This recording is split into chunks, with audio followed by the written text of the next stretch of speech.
Two racist cops dragged an innocent black man from his car in handcuffs. The next morning, they discovered their victim would decide their fate from behind the judge's bench. Thursday, 11:43 p.m., Interstate 75 rest stop, Valdosta County, Georgia. Judge Terrence Jackson pulled his midnight blue Mercedes S-Class into a parking space under the harsh glare of flickering fluorescent lights. At 58, he carried himself with the quiet dignity earned through 3 decades on the bench and countless battles for justice in Georgia's courtrooms.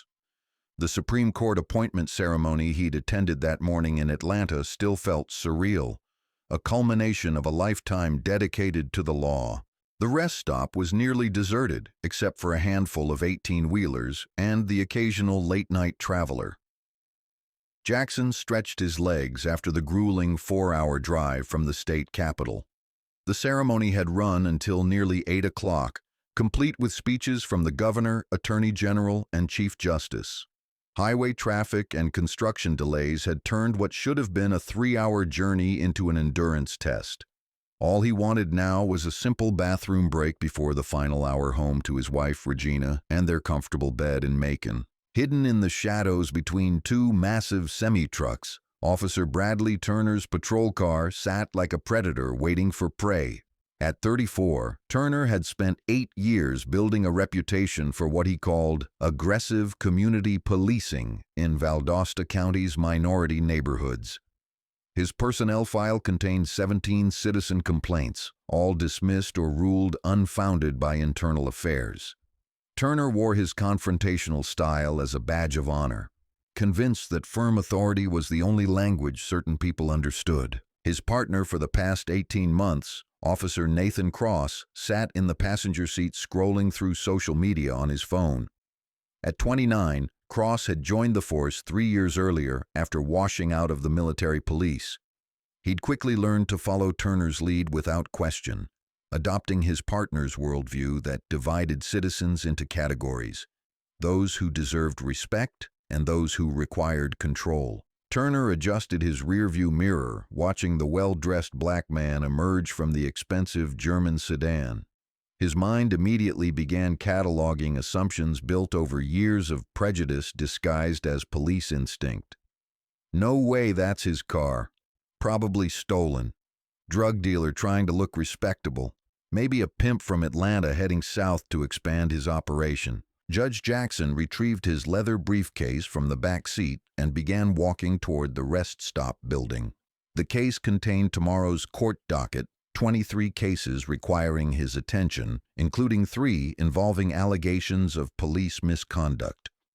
He'd planned to review the files at home, but the late hour meant preparation would have to wait until morning. Turner reached for his radio, fingers already moving with practiced efficiency. Unit 247 to dispatch, running a suspicious vehicle check on Georgia plates. He rattled off Jackson's license number with military precision. Black male, mid-50s, expensive vehicle. Requesting background and warrants check. Probable stolen vehicle situation. Cross glanced up from his phone, recognizing the familiar pattern. Turner had what he called a sixth sense about suspicious activity, which translated to stopping any black person driving a car worth more than their presumed station in life. Cross activated his body camera out of habit, a department mandate implemented 8 months earlier following a federal consent decree. Turner often forgot to turn his on, claiming the cameras interfered with effective policing. Jackson walked steadily toward the building, briefcase in hand, unaware that his simple rest stop visit was about to become a nightmare. His thoughts focused on tomorrow's schedule. Morning docket at 9, lunch with the Bar Association's Judiciary Committee, afternoon appeals hearings. The transition from Superior Court to the Supreme Court meant increased responsibilities and heightened scrutiny of every decision. The patrol car's headlights suddenly flooded the parking area with harsh white light. Turner and Cross emerged with the practiced aggression of predators cornering prey. Their hands rested casually on weapon holsters, a deliberate intimidation tactic designed to establish dominance from the first moment of contact. Jackson noticed immediately, his 3 decades of courtroom experience providing instant recognition of trouble brewing. "Sir, step away from the vehicle and keep your hands where we can see them," Turner commanded, his voice carrying the particular authority reserved for people he considered inherently suspicious. The tone was deliberately harsh, designed to provoke anxiety and compliance through fear. Jackson stopped walking and turned to face the approaching officers, maintaining the calm demeanor that had served him well through countless tense courtroom moments. "Good evening, officers. Is there a problem?" "We'll ask the questions here," Cross interjected sharply, positioning himself to block Jackson's path to the building. The tactical movement was designed to prevent escape and establish physical control of the encounter. Turner began circling the Mercedes like a shark scenting blood, peering through windows with his high-powered tactical flashlight. He examined the interior, looking for anything that might justify his suspicions or provide grounds for a search. The car was immaculate, leather seats, advanced navigation system, not even a coffee cup or parking ticket visible. "This your vehicle, sir?" Turner demanded, though his tone suggested he'd already decided the answer was no.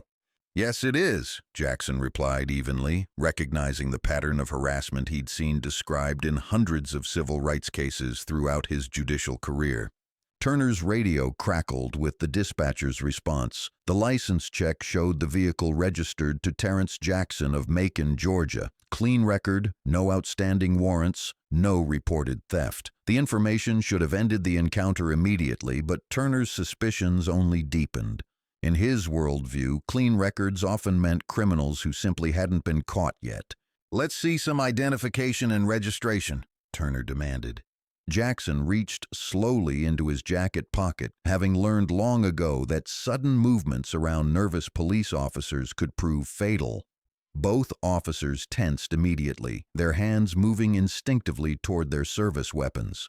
"Easy movements," Cross barked. "Keep your hands visible at all times." The registration emerged along with Jackson's wallet, which contained his driver's license, Georgia Bar Association card, and judicial identification.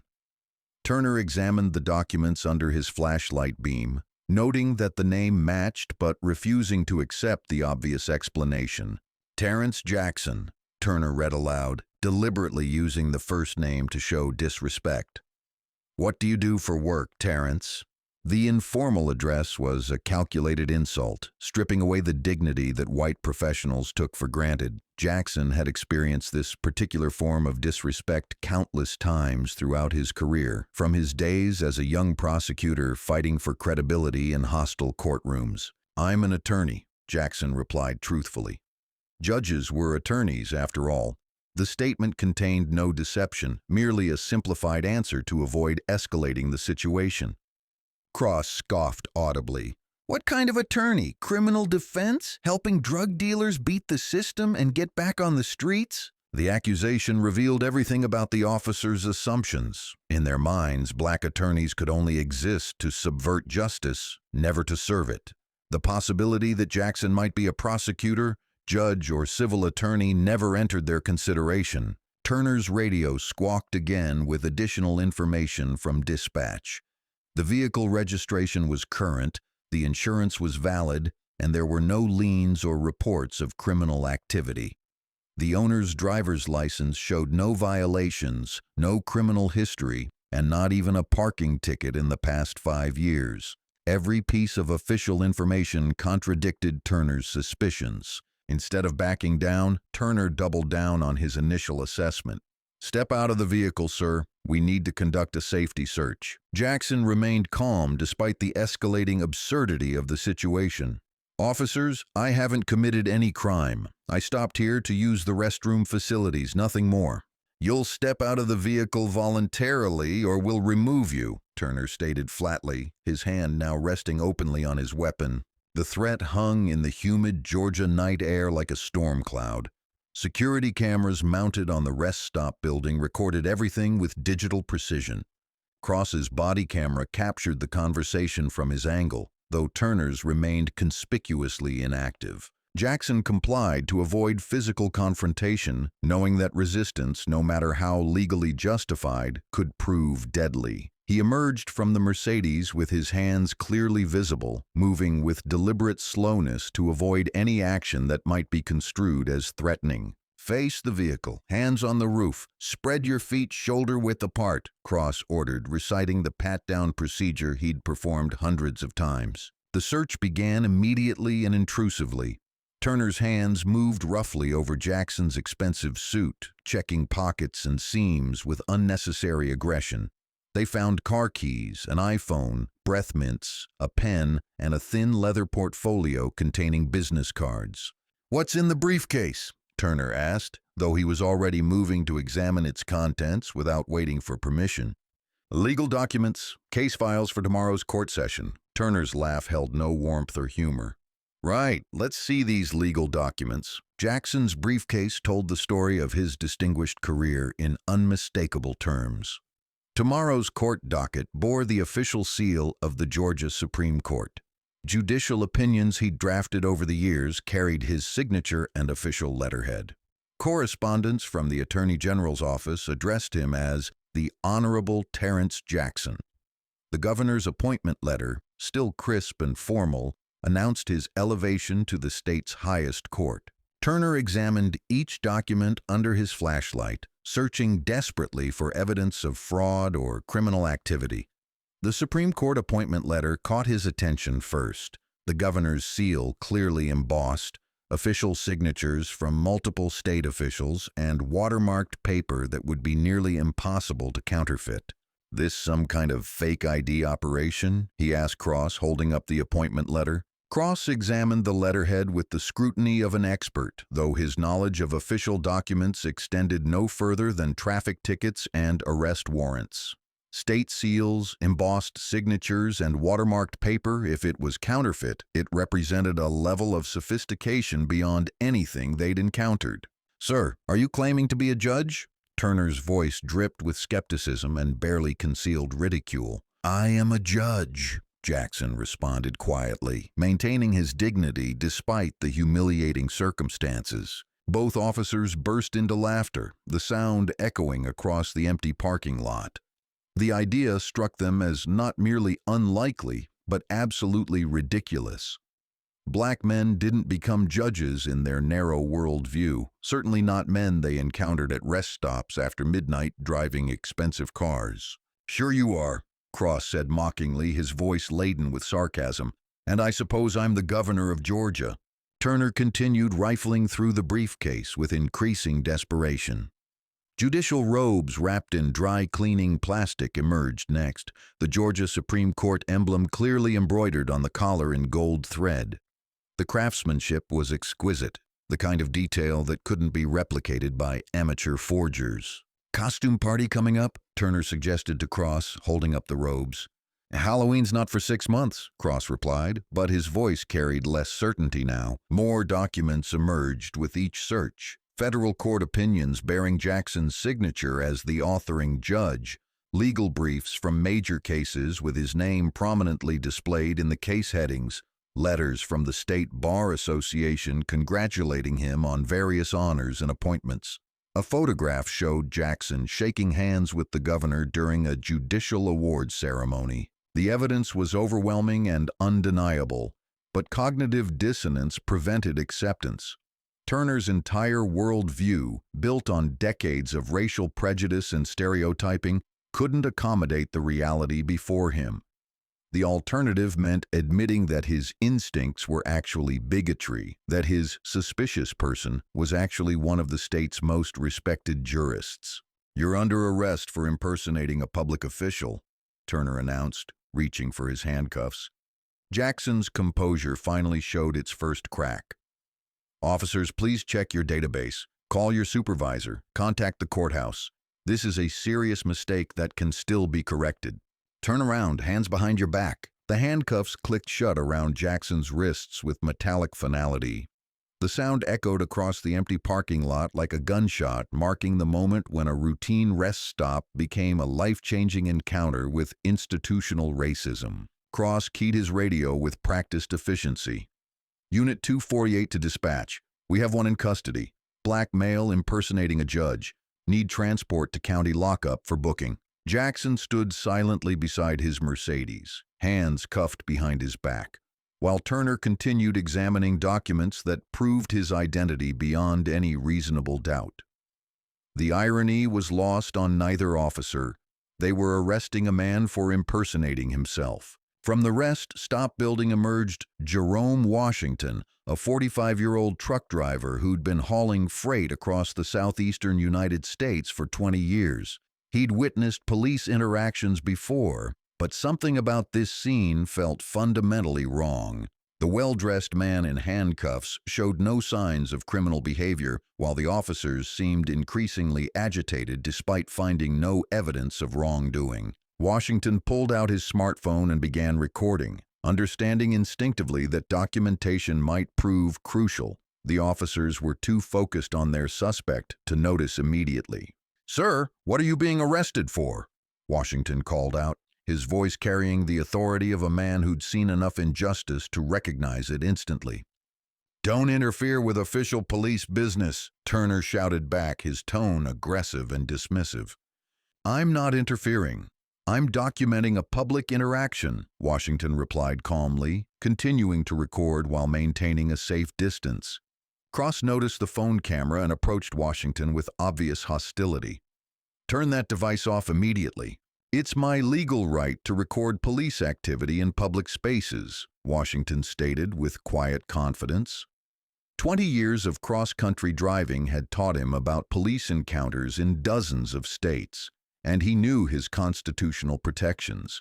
Not when it interferes with an ongoing criminal investigation. Washington knew better than to be intimidated. He'd seen too many instances where the only thing standing between citizens and police abuse was an independent witness with a camera. He continued recording while backing away to maintain legal distance. Turner finished his thorough search of Jackson's briefcase, finding nothing but additional evidence supporting the man's claim to judicial status. Every document, every piece of correspondence, every official seal pointed to the same inescapable conclusion. They had arrested a sitting judge for the crime of being black while successful. But admitting the mistake now would mean acknowledging a catastrophic error in judgment that could end both their careers. Turner's personnel file couldn't survive the addition of arrested Supreme Court justice without cause. The federal consent decree made such incidents potential career killers. "These documents could all be stolen," Turner told Cross in a stage whisper. "Identity theft operations are getting more sophisticated. They probably lifted this stuff from the real judge's office." Cross nodded agreement, grateful for any explanation that allowed them to proceed without admitting the obvious truth. The rationalization was absurd. Identity thieves don't typically steal judicial robes and appointment letters, but it provided psychological cover for continuing their catastrophic course of action. Transport arrived 15 minutes later in the form of Officer Kevin Mitchell, a 20-year department veteran with extensive experience in criminal investigations. At 52, Mitchell had seen every type of arrest scenario multiple times and developed reliable instincts about genuine criminal activity versus police mistakes. "What do we have here?" Mitchell asked, surveying the scene with professional skepticism. "Impersonating a public official," Turner explained quickly. "Subject claims to be some kind of judge, has sophisticated fake documents, expensive props, the whole 9 yards. Mitchell examined Jackson's appearance with experienced eyes. The man's expensive suit was impeccably tailored, his grooming meticulous, his bearing dignified despite the handcuffs. Nothing matched the typical profile of someone engaging in identity fraud for criminal purposes. "Did you run proper verification on his identity?" Mitchell asked pointedly. "Documents appear to be high-quality forgeries," Cross interjected before Turner could respond. Mitchell wasn't convinced, but department protocol required supporting subordinate officers' arrest decisions in public. Internal disputes could be resolved later, but undermining arrests in front of witnesses damaged department credibility. Jackson was loaded into the transport vehicle's rear seat, separated from the front by reinforced mesh and bulletproof glass. Through the window, he watched Turner carefully bag his briefcase and personal items as evidence in what they believed was an identity theft case. Washington continued recording until the transport vehicle disappeared into the night, its red taillights fading into darkness. His footage would become crucial evidence within hours, but for now, he simply uploaded it to multiple cloud storage services and continued his delivery route toward Jacksonville. The 30-minute drive to county lockup gave Jackson time to process the surreal situation unfolding around him. Tomorrow morning, in less than 8 hours, he was scheduled to preside over a full docket, including 3 cases involving police misconduct allegations. Tonight, he was experiencing firsthand the very behavior he'd been adjudicating from the bench. The irony wasn't lost on him, but it was overwhelmed by the broader implications. 30 years of judicial service, countless community awards, recognition from 3 governors, respect from colleagues across the political spectrum, none of it had mattered to 2 officers who saw only his skin color and made assumptions based on generations of ingrained prejudice. Booking procedures began at 12:47 a.m. under the fluorescent glare of the county jail's processing center. Fingerprints, photographs, personal property inventory, the dehumanizing ritual that reduced citizens to numbers in the criminal justice system. Desk Sergeant Patricia Holmes had processed thousands of arrests during her 15 years in law enforcement, developing reliable instincts about people and their stories. This arrest felt different from the moment Jackson walked through the door.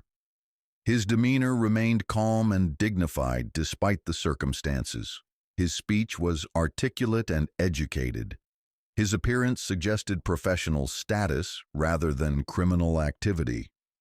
Every instinct Holmes had developed over her career suggested the man before her didn't belong in handcuffs. "Occupation?" Holmes asked, filling out the standard intake form.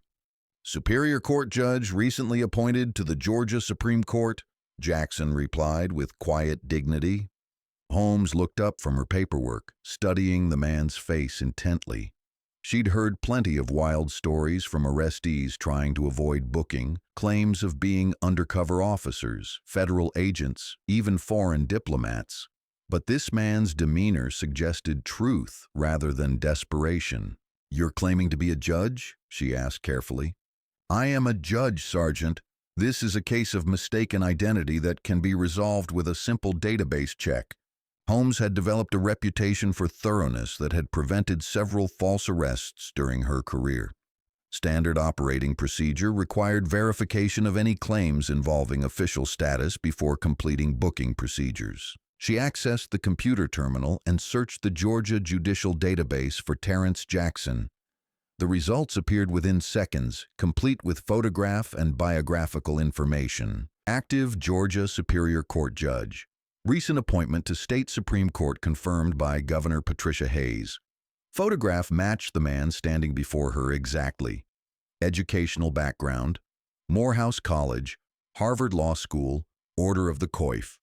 Bar admission, 1989. Judicial appointments, 1995, 2024. Holmes's face went pale as she absorbed the information.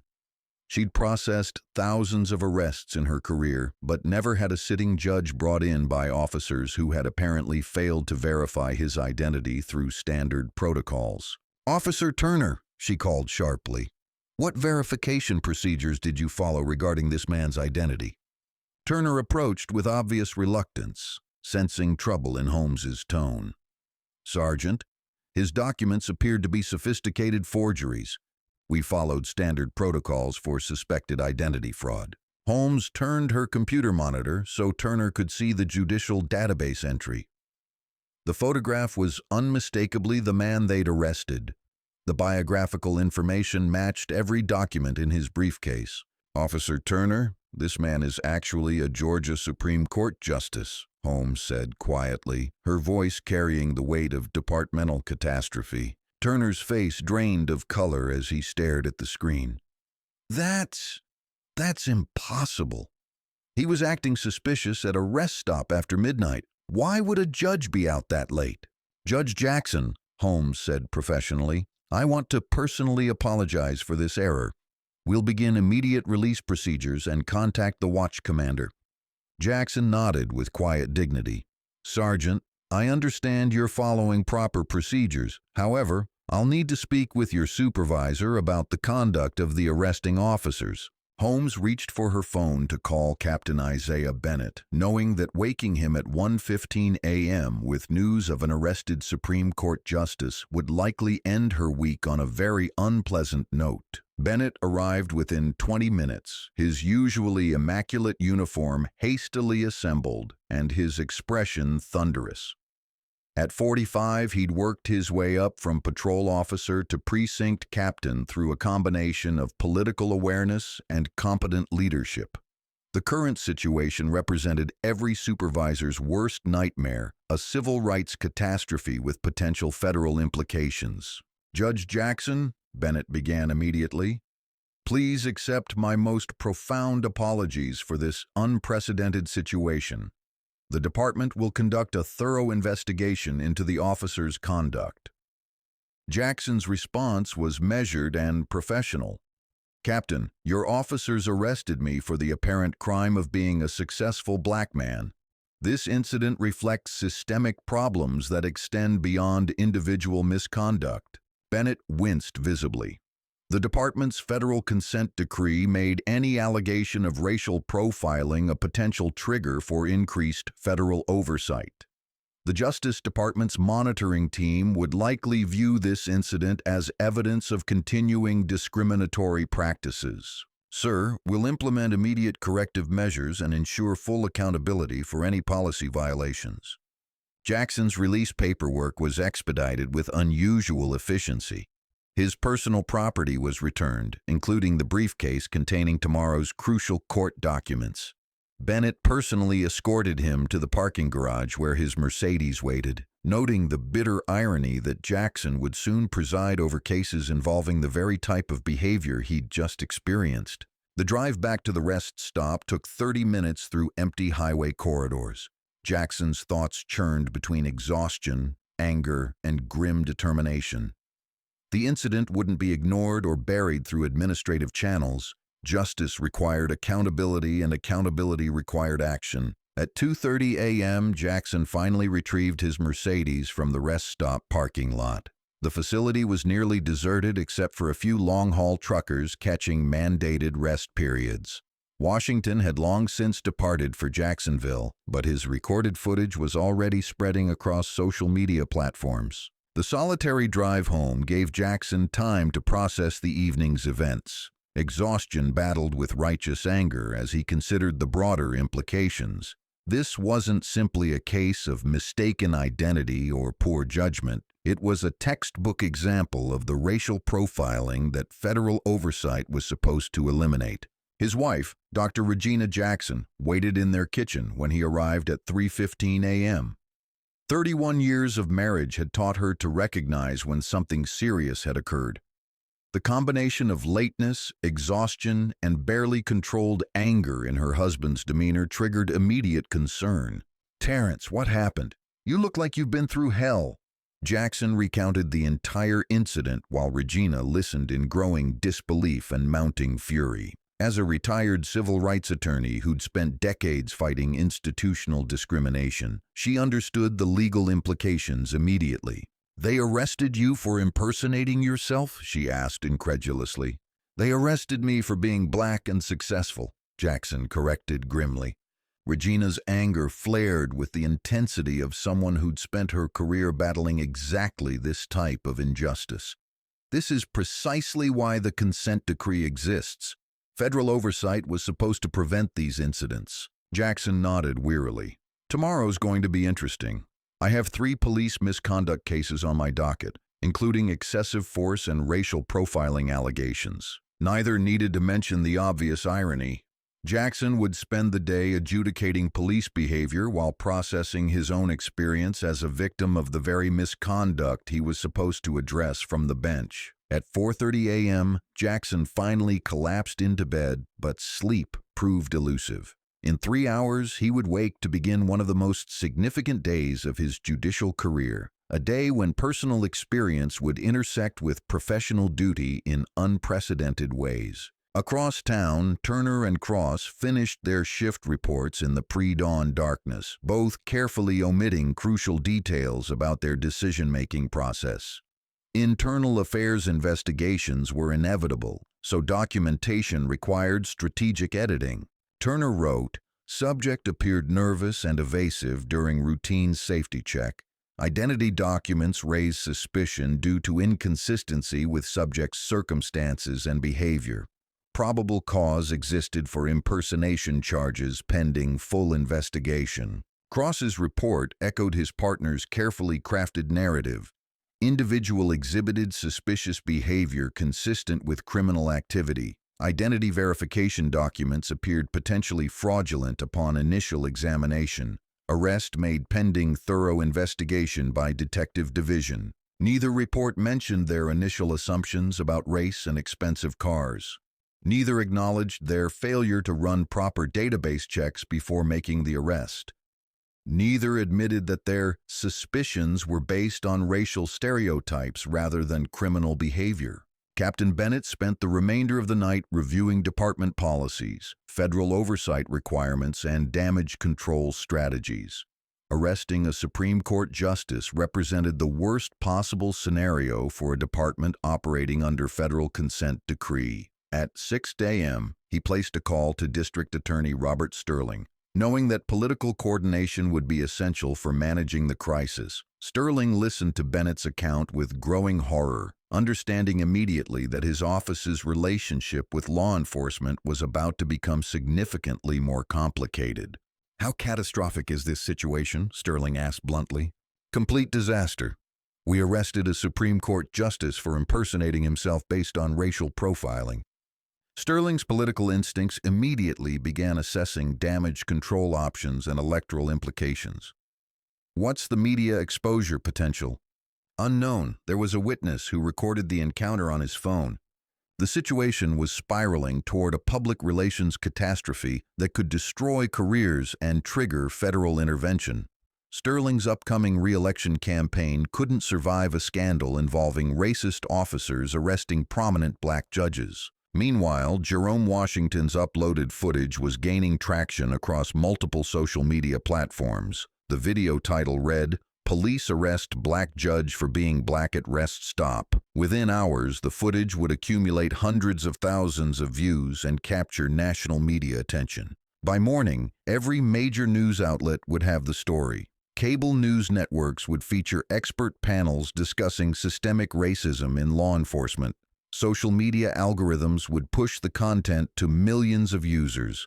The incident that began with prejudice and assumptions would transform into a national conversation about police reform and racial justice. Judge Jackson's alarm clock rang at 7:30 a.m., cutting through restless sleep filled with dreams of handcuffs and fluorescent lights.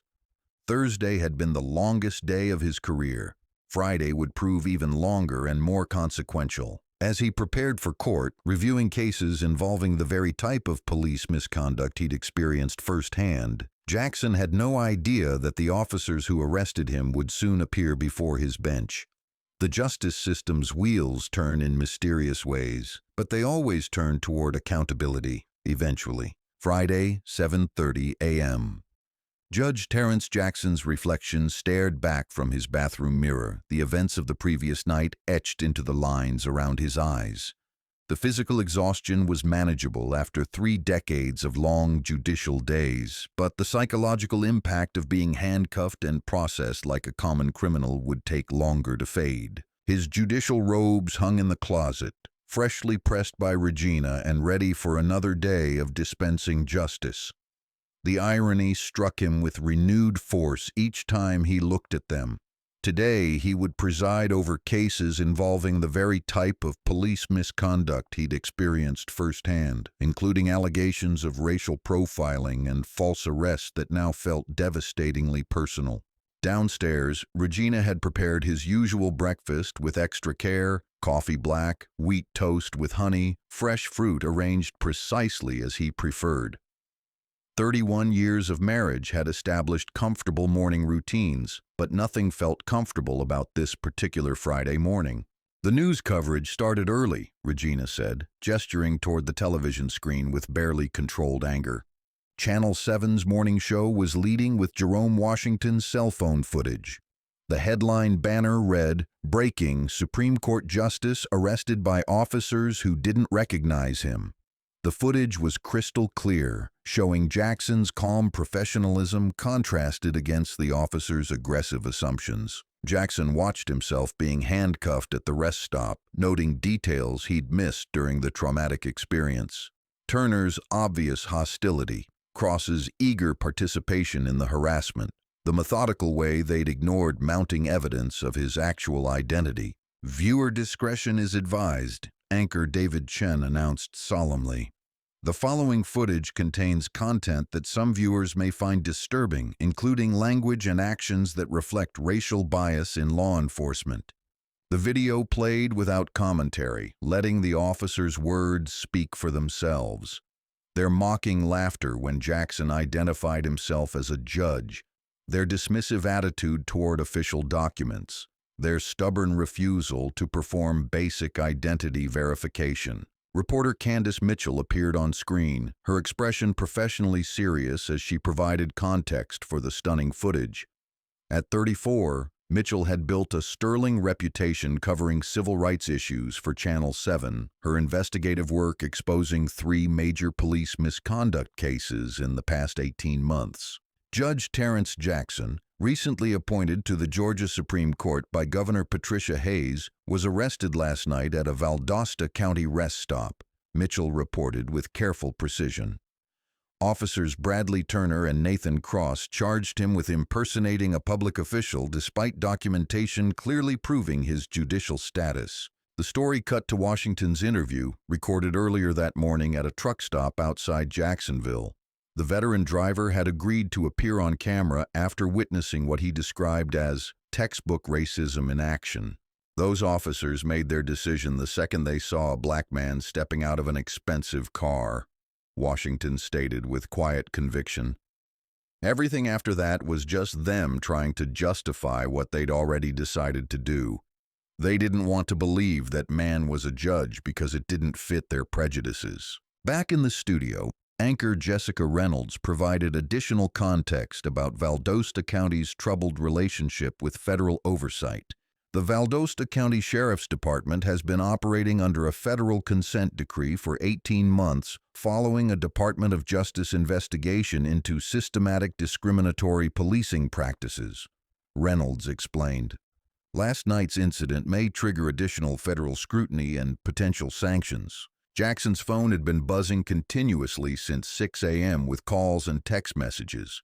Colleagues, friends, family members, and complete strangers who'd seen the news coverage. The messages ranged from outrage to support to requests for interviews from national media outlets. Governor Patricia Hayes' chief of staff called at 7:45 a.m., his voice carrying the weight of political crisis management. "Judge Jackson, the governor wants you to know she stands behind you completely," the aide explained carefully. "She's considering requesting a federal investigation into this incident and the department's compliance with their consent decree." Jackson appreciated the political support while maintaining focus on his professional responsibilities. "I have a full docket today, including several police misconduct cases. Justice must continue regardless of personal circumstances." The conversation lasted 10 minutes, with the governor's office pledging full support for any legal action Jackson might pursue. Political calculations were already underway. This incident could become a major campaign issue in the upcoming election cycle. At the courthouse, media vehicles were gathering like storm clouds. Satellite trucks from CNN, Fox News, and MSNBC had arrived overnight. Local television stations were setting up remote broadcast positions. Print journalists were checking courthouse records and interviewing anyone willing to comment on Jackson's judicial record. Attorney Marcus Williams, who'd practiced before Jackson for 15 years, spoke to Channel 7's morning crew. "Judge Jackson has always been fair and impartial, but he's never tolerated misconduct from anyone, police officers, attorneys, or defendants," Williams explained. "If anything, this experience will probably make him even more committed to equal justice." Defense attorney Linda Pierce offered a different perspective to Fox News. Judge Jackson's personal experience may have compromised his ability to fairly adjudicate police misconduct cases, Pierce suggested. There's an appearance of bias that could affect due process for law enforcement defendants. The competing narratives reflected broader political divisions about police reform, racial justice, and the role of personal experience in judicial decision-making. Meanwhile, at the Valdosta County Sheriff's Department, Captain Isaiah Bennett was conducting the most difficult briefing of his career. Turner and Cross sat across from his desk, their usual confidence replaced by growing anxiety as the magnitude of their mistake became clear. "Gentlemen, you arrested a sitting Supreme Court justice," Bennett began without preamble. "I need you to explain your reasoning for this action." Turner maintained his defensive posture, though doubt was creeping into his voice. "Captain, the subject was exhibiting suspicious behavior at an unusual location and time. His identity documents raised questions that required investigation." Bennett consulted the arrest report, comparing it to Washington's video footage. "Your report states he appeared nervous and evasive. The video shows him completely calm and cooperative throughout the encounter." Cross jumped in with rehearsed support for his partner. "Sir, we followed standard department protocols for identity verification and suspicious person investigations. Standard protocol requires database verification before arrest," Bennett replied sharply. "You didn't check his identity until after he was booked at county jail." The room fell silent as both officers realized their procedural violations were thoroughly documented and publicly visible. Bennett continued with barely controlled anger. "Internal Affairs will investigate this incident with federal oversight. You're both on administrative leave pending completion of the investigation." Turner's face reddened with a mixture of embarrassment and defiance. "Captain, we were performing our duties based on reasonable suspicion. That individual's behavior and circumstances justified our response." "That individual is a Supreme Court justice who was using a public restroom," Bennett shot back. "Your reasonable suspicion was based on racial profiling, which violates federal law and department policy." Cross attempted damage control. "Sir, we had no knowledge of his judicial status when we initiated contact." "Because you failed to verify his identity before arresting him," Bennett emphasized. "That failure represents either incompetence or willful misconduct. Either way, it's unacceptable." Administrative leave meant full pay but suspension of all police powers. Both officers would spend weeks under investigation while their careers hung in the balance. The federal consent decree made racial profiling incidents potential career killers with criminal liability possibilities. At 8:30 a.m., Jackson arrived at the courthouse through a gauntlet of media attention. Reporters shouted questions about his arrest, his plans for legal action, and whether he would recuse himself from police misconduct cases. Candace Mitchell approached respectfully as Jackson exited his Mercedes in the judicial parking area. "Judge Jackson, how do you feel about presiding over police misconduct cases after experiencing it firsthand?" Jackson paused briefly, choosing his words carefully. "Justice must be impartial. Personal experiences inform understanding but don't determine judicial decisions. Will you recuse yourself from cases involving the officers who arrested you?" another reporter called out.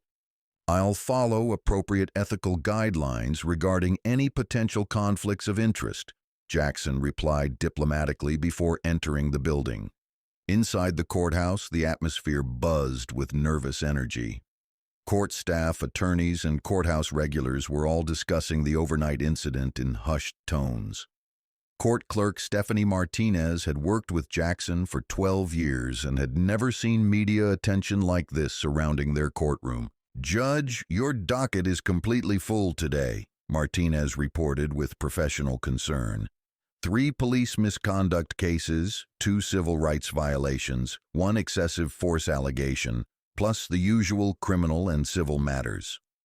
The scheduling irony was overwhelming and couldn't have been more perfectly orchestrated by fate. Jackson would spend the day adjudicating exactly the type of behavior he'd experienced, hearing testimony about police assumptions, racial profiling, and abuse of authority. At 9 a.m. sharp, court commenced with the familiar ritual that had anchored Jackson's career for 3 decades. "All rise, the Honorable Terrence Jackson presiding."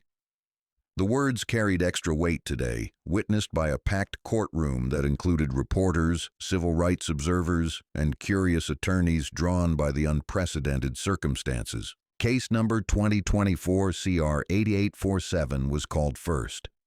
Officer Daniel Brooks faced charges of excessive force during a traffic stop involving an elderly black man. District Attorney Robert Sterling personally prosecuted the case, an unusual move for routine misconduct hearings that reflected the political sensitivity surrounding police accountability. Defense attorney Linda Pierce represented Officer Brooks, bringing 15 years of experience defending law enforcement officers in misconduct cases. She'd built her practice on the principle that police officers deserved vigorous representation against what she viewed as politically motivated prosecutions. Jackson reviewed the case file while parties prepared their arguments, noting disturbing parallels to his own recent experience. Brooks had escalated a routine traffic stop into physical confrontation based on assumptions about the driver's compliance and threat level. "Your Honor," Sterling began with unusual formality, "the evidence will show that Officer Brooks used unnecessary and excessive force against Raymond Foster, a 67-year-old retired educator who posed no threat and was fully compliant with police commands." The prosecutor activated the courtroom's video system, displaying body camera footage from Brooks' patrol car. The encounter began routinely enough: a minor traffic violation, standard document requests, polite interaction. But the tone shifted dramatically when Foster, a distinguished-looking black man, questioned the validity of the traffic stop. Officer Brooks treated Mr. Foster's legitimate questions as resistance, Sterling explained as the footage continued. Within minutes, a simple traffic stop became a violent confrontation that hospitalized an innocent citizen. The video showed Brooks ordering Foster from his vehicle, then immediately escalating to physical force when the elderly man moved slowly due to arthritis. Brooks's body camera captured his own voice justifying the violence. Subject was non-compliant and potentially dangerous. Pierce objected frequently during the video presentation, trying to establish that Brooks followed department protocol for non-compliant subjects. Her strategy relied on portraying Foster's questions and slow movements as threatening behavior that justified forceful response. "Mr. Foster," Sterling continued his opening statement, "was guilty of nothing more than driving while black and questioning police authority. Officer Brooks's response was disproportionate, unjustified, and criminal." Jackson listened with professional detachment, but the arguments felt surreal given his recent experience. Every defense justification echoed what Turner and Cross might say about their own conduct: claims of suspicious behavior, non-compliance, and threat assessment. Pierce began her defense with familiar themes. "Ladies and gentlemen, Officer Brooks made split-second decisions based on his training and experience. Police officers must sometimes use force to maintain public safety and their own protection." The defense attorney displayed photographs of Foster's vehicle, highlighting items that Brooks claimed appeared suspicious: a cell phone charger, reading glasses, a thermos of coffee. In Pierce's narrative, these innocent objects became potential weapons that justified Brooks' aggressive response. "Officer Brooks couldn't know Mr. Foster's intentions," Pierce argued. "When subjects failed to comply immediately with police commands, officers must assume potential danger exists." Jackson found himself analyzing the defense arguments through new perspective. 12 hours earlier, he'd been the suspicious black man whose innocent behavior was interpreted as threatening. The legal justifications felt hollow when viewed through the lens of personal experience. Raymond Foster took the witness stand with dignity that reminded Jackson of his own composure during the arrest. At 67, Foster carried himself with the bearing of someone who'd spent 40 years educating children and earning community respect. Officer Brooks approached my vehicle with his hand on his weapon, Foster testified clearly. I kept my hands visible, spoke respectfully, and followed every instruction he gave me. Sterling guided Foster through the encounter step by step.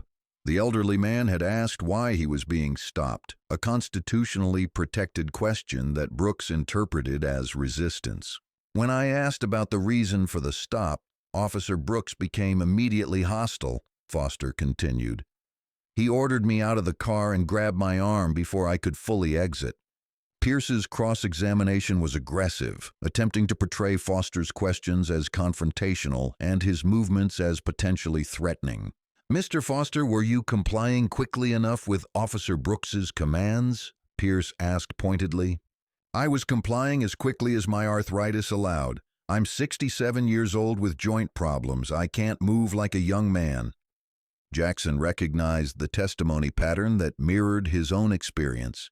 Victims described respectful compliance while officers claimed resistance and danger.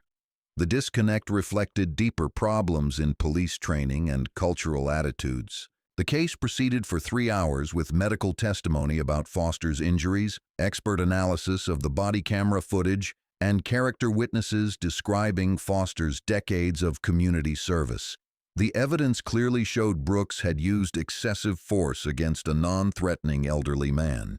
The court finds Officer Brooks guilty of excessive force under color of authority, Jackson ruled after careful deliberation. The defendant's actions violated both department policy and constitutional standards for police conduct. Sentencing will occur next week pending pre-sentence investigation. Pierce looked stunned by the conviction. Police officers rarely faced guilty verdicts in misconduct cases, particularly when they claimed to follow training protocols. Jackson's ruling signaled a shift in judicial perspective that reflected broader demands for police accountability. During the brief recess, courthouse observers buzzed about Jackson's decision. Civil rights attorney Marcus Williams spoke to reporters outside the courtroom. "Judge Jackson has always been fair, but today's ruling shows he won't tolerate police misconduct regardless of traditional excuses and justifications," Williams explained. Defense attorney Harold Green offered a different interpretation to Channel 7's crew. Judge Jackson's personal experience may have influenced his decision-making. "There's a question about whether officers can receive fair trials when judges have been victims of police misconduct. The debate reflected larger questions about judicial objectivity versus lived experience in addressing systemic problems." Case number 2024 CR 8851 involved Officer Ryan Hayes, accused of false arrest during a domestic violence investigation. Hayes had arrested the victim rather than the perpetrator, despite witness statements clearly identifying the actual aggressor. The victim, Maria Santos, testified through a Spanish interpreter about Hayes' assumptions and stereotyping during the domestic violence call. "Officer Hayes decided I was the problem before investigating," Santos explained with quiet dignity. "He arrested me because I'm Latina, not because of evidence." Hayes had responded to a domestic violence call where Santos's ex-boyfriend had violated a protective order by forcing entry into her apartment. Multiple witnesses saw the ex-boyfriend attack Santos, but Hayes arrested her based on racial stereotypes about Latino family dynamics. Defense attorney Kevin Morrison argued that Hayes made reasonable decisions based on conflicting information and a chaotic scene. Officer Hayes arrived at a complex domestic situation with limited information, Morrison explained. He had to make quick decisions to ensure everyone's safety. But prosecutor Elizabeth Warren presented clear evidence that Hayes ignored witness statements, physical evidence, and the protective order documentation that Santos provided. Officer Hayes saw a Latina woman and assumed she was the aggressor, Warren argued. He ignored evidence, witnesses, and legal documents because they didn't match his stereotypes. Jackson studied the case evidence with growing recognition of familiar patterns. Hayes had made assumptions based on race and ethnicity rather than investigation and evidence. the same prejudicial thinking that led to his own arrest. Officer Hayes's actions violated basic investigative protocols and constitutional protections, Jackson noted during his ruling. The arrest was based on racial assumptions rather than probable cause. Another guilty verdict sent ripples through the courthouse's law enforcement community. Defense attorneys began whispering among themselves about Jackson's apparent change in perspective toward police testimony. The third case proved most directly relevant to Jackson's own experience. Officer Jennifer Kim faced charges of systematic racial profiling during traffic stops over an 18-month period. Statistical analysis presented by the prosecution showed Kim stopped black motorists at rates 400% higher than white drivers on identical routes during similar time periods. The disparity was so extreme that federal statisticians classified it as clear evidence of discriminatory enforcement. Defense attorney Paul Rogers argued that Kim's patrol assignments in high-crime areas naturally resulted in more minority contacts. Officer Kim was assigned to areas with higher crime rates and different demographic profiles, Rogers explained. Statistical disparities don't automatically prove discriminatory intent.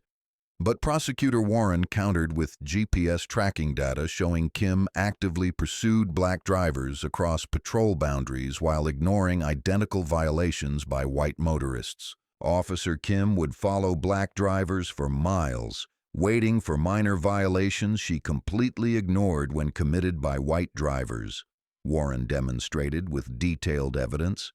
She was hunting based on race, not enforcing traffic laws.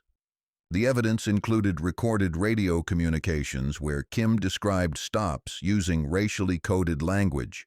Got another suspicious vehicle invariably referred to black drivers, while similar behavior by white drivers went unreported. Jackson studied the statistical evidence and communication records with personal understanding of the patterns they revealed.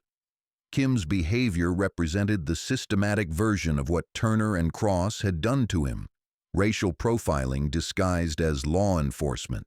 The evidence demonstrates clear and systematic racial profiling, Jackson concluded. Officer Kim violated citizens' civil rights through discriminatory enforcement that has no basis in legitimate police work. 3 consecutive guilty verdicts in police misconduct cases sent shockwaves through the local law enforcement community. Word spread quickly that Judge Jackson had apparently gained new insight into police behavior patterns. During the lunch recess, Jackson retreated to his chambers to process the morning's cases and their disturbing parallels to his own experience. Each case involved officers making assumptions based on race rather than evidence, exactly as Turner and Cross had done at the rest stop. His phone buzzed with a text from Captain Bennett. Need to discuss scheduling for Turner and Cross preliminary hearing. Available to meet this afternoon? Jackson realized the inevitable confrontation was approaching. The officers who had arrested him would soon appear in his courtroom as defendants facing charges that mirrored their treatment of him. At 1 p.m., Bennett arrived at Jackson's chambers for what both men knew would be a difficult conversation. The captain's usual confidence was replaced by obvious anxiety about the unprecedented situation. Judge Jackson, I want to personally apologize again for last night's incident. Bennett began carefully. Captain, your personal apology is unnecessary. The system will address what happened through proper legal channels. Bennett shifted uncomfortably in his chair, clearly struggling with the political implications of the situation. Sir, Officers Turner and Cross are scheduled for preliminary hearing on Monday morning. Given the circumstances, would you prefer another judge handle their case? Jackson considered the ethical implications carefully. Personal victimization by defendants typically required recusal to maintain the appearance of judicial impartiality. But this case was different. His experience provided insight into police misconduct patterns that could serve justice rather than compromise it. I'll review ethical guidelines and make an appropriate determination over the weekend, Jackson replied diplomatically. Bennett understood the delicate position. Sir, regardless of your decision, the department will cooperate fully with all proceedings. The meeting ended after 20 minutes, with Bennett departing knowing his officers faced an uncertain future under federal oversight and public scrutiny. Jackson spent his lunch break consulting judicial ethics opinions and legal precedents. Personal victimization cases typically required recusal, but exceptions existed when judges' experiences provided valuable perspective on systemic issues affecting judicial administration. The afternoon session resumed at 2 p.m. with civil cases, providing temporary relief from the morning's intense focus on police misconduct, property disputes, contract violations, family law matters, routine cases that formed the backbone of judicial work. But media attention continued building outside the courthouse. CNN had dispatched a crew from Atlanta. MSNBC was preparing a special segment about racial profiling in law enforcement. Fox News was developing counter-programming about judicial bias and police officer rights. Candace Mitchell remained outside the courthouse, interviewing attorneys and community members about Jackson's apparent shift in perspective toward police testimony. "Judge Jackson has always been fair and thorough," commented civil rights attorney Jasmine Clark. "But today's ruling suggests he's gained new understanding of how racial bias affects police decision-making." Defense attorney Linda Pierce offered a contrasting view to reporters. "Judge Jackson's personal experience may have compromised his judicial objectivity," Pierce suggested. "Police officers deserve impartial judges who haven't been personally victimized by law enforcement." The competing narratives reflected broader social divisions about police reform, racial justice, and the role of personal experience in judicial decision-making. At 4:30 p.m., court adjourned after a day that would be remembered as a turning point in local criminal justice. Jackson returned to his chambers to find stacks of phone messages from media outlets, colleague inquiries, and community organization requests. One message stood out immediately.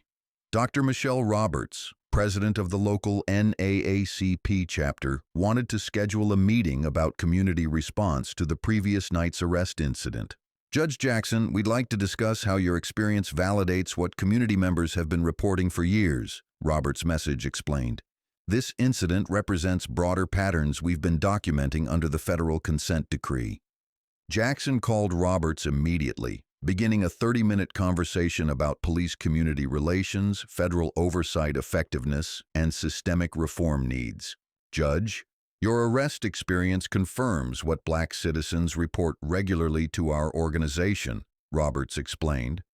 "Officers make assumptions based on race rather than behavior, then justify those assumptions through selective enforcement." Jackson agreed to meet with Roberts and community leaders the following week to discuss broader reform strategies and accountability measures. At 5 p.m., Jackson finally left the courthouse through a sea of media attention that showed no signs of diminishing. Washington's video had been viewed over 2 million times across various platforms, generating thousands of comments and shares. The hashtag #DerashJudgeJackson was trending nationally on Twitter, with users sharing personal stories of police misconduct and racial profiling. The incident had become a symbol of broader systemic problems in American law enforcement. Jackson arrived home to find Regina monitoring news coverage across multiple networks, each offering different interpretations of the day's events. "CNN is framing this as validation of police reform arguments," Regina reported. "Fox News is questioning your judicial objectivity. MSNBC wants you for an interview tomorrow." Jackson reviewed the coverage with mixed feelings. Media attention could advance police reform conversations, but it also created political pressure that might compromise judicial independence. "The facts speak for themselves," Jackson observed. "Everything else is political interpretation." Dinner conversation focused on the weekend ahead and Monday's inevitable confrontation with Turner and Cross.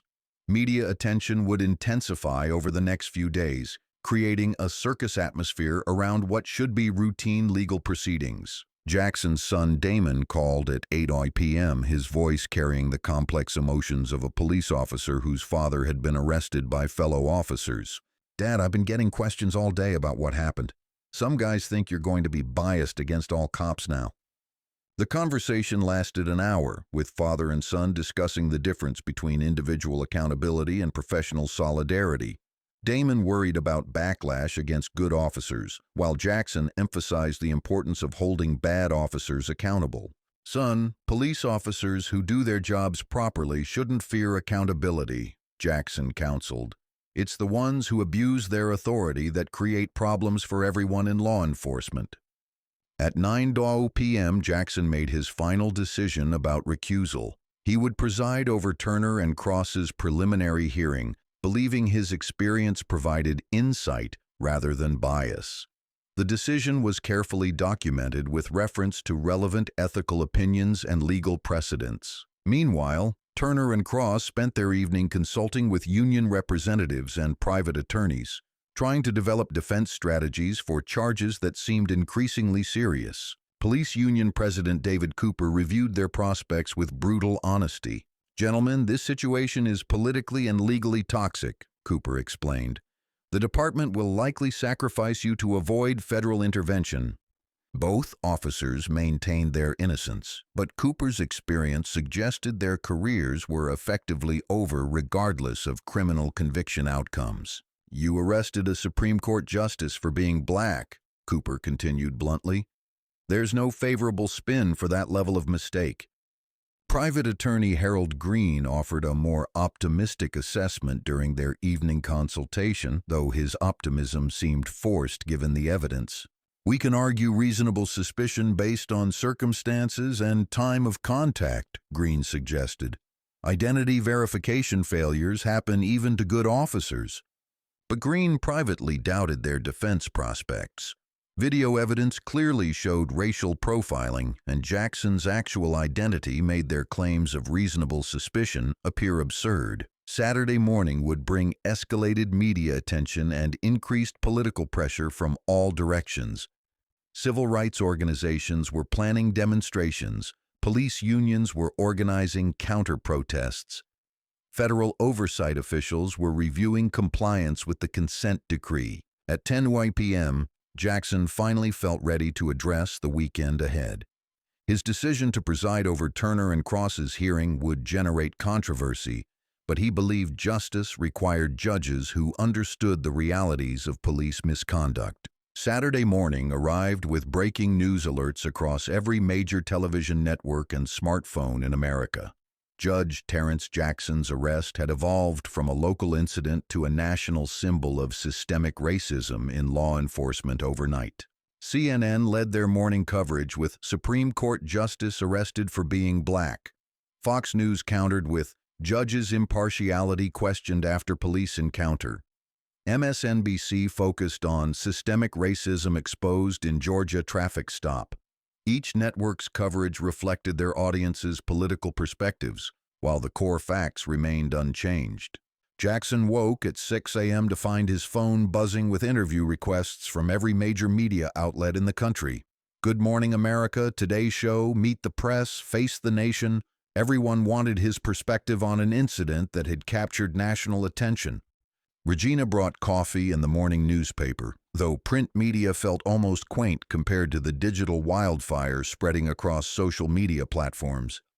The Atlanta Constitution's headline dominated the front page, "Judge arrested by officers who didn't know him." "Your story is everywhere," Regina observed with a mixture of pride and concern.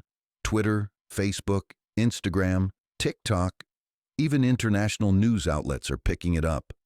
The Associated Press had distributed the story globally, with newspapers in London, Paris, and Tokyo featuring Jackson's arrest as evidence of American racial tensions.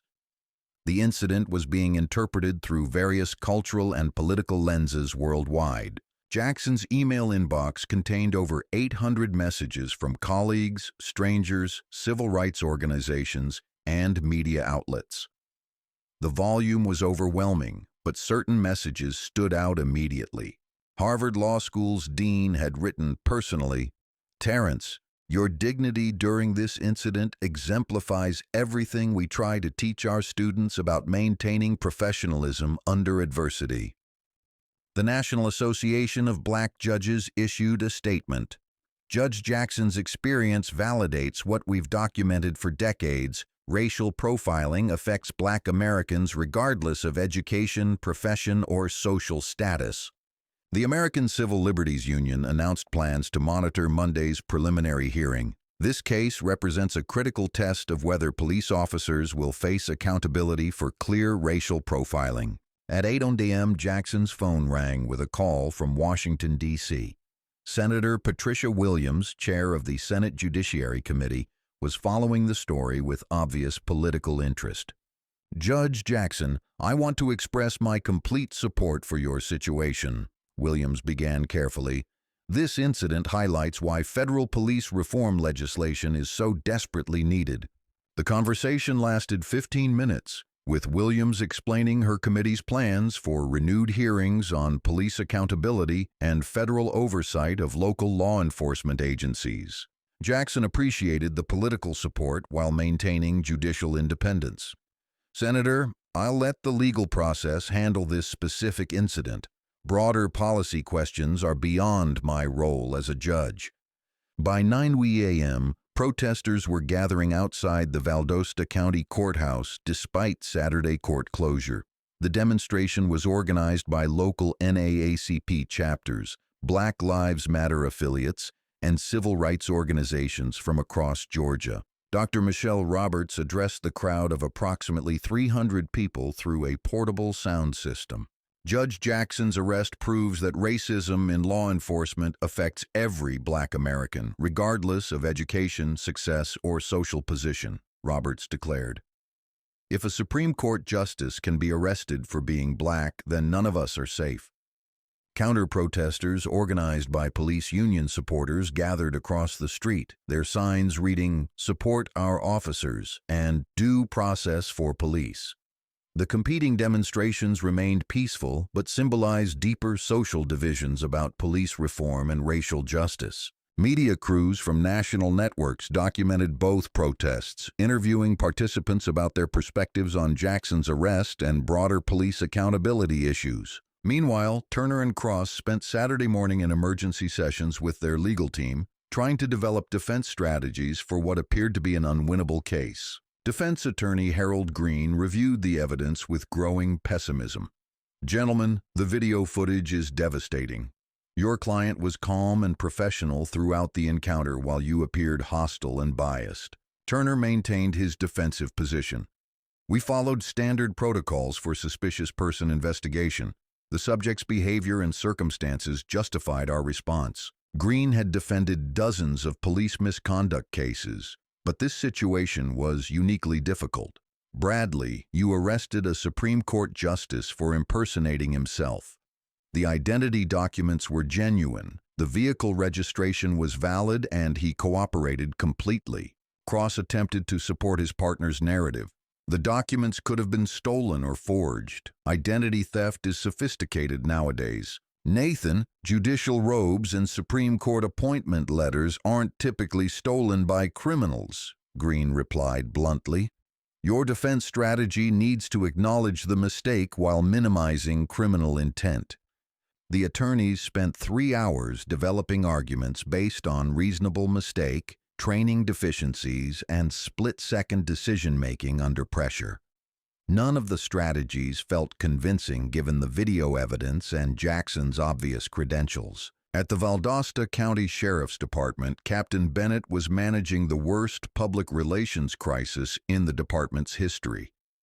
Federal oversight officials had called emergency meetings. The mayor was demanding explanations. County commissioners were questioning the department's federal compliance. Bennett's phone rang continuously with media requests, political inquiries, and community complaints. The incident threatened to trigger additional federal sanctions that could result in complete federal takeover of local law enforcement operations. District Attorney Robert Sterling arrived at Bennett's office at noon for emergency damage control discussions. Both men understood that their careers depended on managing this crisis effectively. "The FBI's Civil Rights Division is opening a formal investigation," Sterling reported grimly. "Federal prosecutors are reviewing potential civil rights violation charges." Bennett winced at the implications. Federal involvement meant potential criminal charges against Turner and Cross, plus department-wide sanctions under the existing consent decree. "What are our options for containing the damage?" Bennett asked. Sterling's political instincts were calculating electoral implications. "We need to demonstrate accountability and reform commitment.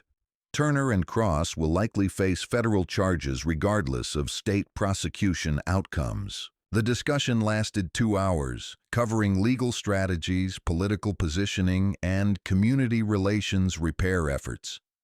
Both men recognized that their handling of this incident would define their remaining careers. Sunday morning brought continued media attention and escalating political pressure from multiple directions. Jackson attended Mount Olive Baptist Church, where Reverend David Thompson addressed the incident during his sermon. "Brother Jackson's experience reminds us that dignity and grace under pressure represent our highest values," Thompson told the packed congregation. "When faced with injustice, we maintain our composure and trust in God's justice." The congregation's support was overwhelming, but Jackson remained uncomfortable with becoming a symbol rather than simply a judge seeking accountability for misconduct. After church, Jackson met with Regina and their adult children to discuss family privacy concerns and media management strategies. The incident had thrust their family into national spotlight without their consent or preparation. "Dad, reporters are calling everyone we know," their daughter, Dr. Angela Jackson Williams, explained. "My hospital colleagues, neighbors, even high school classmates are getting interview requests." Their son Damon reported similar experiences from fellow police officers. "Some guys are supportive, but others think you're going to be biased against all cops now." Jackson reassured his family that the media attention would eventually fade. But Monday's hearing would likely generate additional coverage before the situation returned to normal. Sunday evening news programs featured extensive coverage of the incident and its broader implications. CBS's 60 Minutes announced plans for an investigative segment about racial profiling in American law enforcement, using Jackson's arrest as the central case study. The program would examine dozens of similar incidents nationwide, interviewing victims, police officers, and reform advocates about systematic problems in law enforcement training and culture. At 8 p.m. Sunday, Jackson made his final preparations for Monday's preliminary hearing. His decision to preside over Turner and Cross's case was generating controversy among legal experts and political commentators. Constitutional law professor Dr. James Martinez told CNN, "Judge Jackson's personal experience provides valuable insight into police misconduct patterns. His perspective could serve justice rather than compromise it." But retired Judge William Harrison argued on Fox News, "Personal victimization typically requires recusal to maintain judicial impartiality. Jackson's decision creates appearance of bias that could affect due process." The debate reflected broader questions about whether judges who experience discrimination can fairly adjudicate similar cases, or whether their experience provides necessary understanding of systemic problems. Jackson spent Sunday evening reviewing ethical guidelines one final time, confident in his decision to proceed with the hearing. His experience provided insight into police misconduct without creating bias against individual defendants. Monday morning, 8:30 a.m. The Valdosta County Courthouse was surrounded by media vehicles, protesters, and curious onlookers drawn by the unprecedented nature of the day's proceedings. Security had been doubled due to expected crowd size and potential for tensions between competing demonstration groups. Judge Terrence Jackson arrived through the secure judicial entrance, avoiding the circus atmosphere developing in front of the building.